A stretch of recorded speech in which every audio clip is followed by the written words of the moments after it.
Welcome to A Word in Season with my humble self. My name is Tunde Amosun. Today, let's talk about focus. Focus is important in life. If you don't focus, you can't get anything done. In fact, this camera now is focused on me. I'm talking through this camera. Without the focus, you can't see me at all. Any tangible achievement comes by focusing your energy, your time, resources on it. If you don't focus in life, you'll be diffused. If you're diffused, you won't get so much done. Learning to focus properly for life is a struggle for every human being to attain to. You know, we dabble into many things several times in our lifetime. Some things we've passed, some things we fail. But we should be looking at life with proper focus. And as we go down in years, we should be sharpening our focus. But today I'm here to tell you something that is vitally more important than just only focus. What should you focus on in life? Where should be your focus?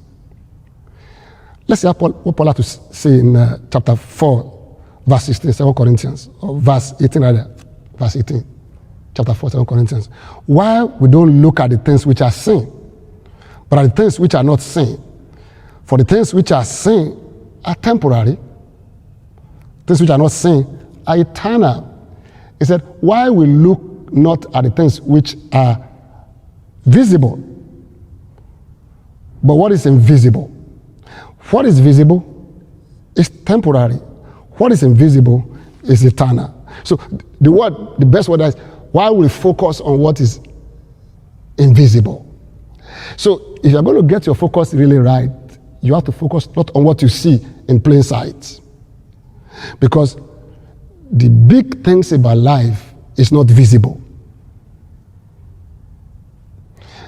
Of course, you don't see big money on the surface. The best things of life are invisible. Things like beauty, honesty, dedication, loyalty, love, joy, peace. They are invisible. You don't see them. Of course, you can see their effects, but the big things of life, they are largely invisible. What I'm asking you to do is to start focusing on the invisible. Focusing more on what is below than what is on the surface. Look beneath. God told Samuel, when that man of God went to go and check Jesse and his children, he was there to make one of them a king in Israel. And when he saw the first one, guy was lanky, big, royal, and he said, this must be the guy.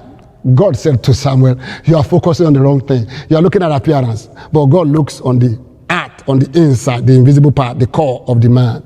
So learn to focus like God on the core, on what you don't see, on what is inside. That's how to make life beautiful for you. When you're looking at who to marry, focus on the invisible. When you're looking for where to work, focus on the invisible. Many of us want big salary, big office. But what about dedication? What about excellence? What about compassion? What about a great workplace? That's important. Always look at life like this. There's more happening under the surface than what's on the surface. So focus. Remember Jesus one time he was walking on the sea, and Peter saw him. Peter said, Lord, if you are the one, bid me to come to you on the water. And Jesus said, come. Now, what he said, you can't see it. Words. Peter leaped upon that word, came out of the boat, walked on the water. Then he saw the wind, the visible, boisterous, strong.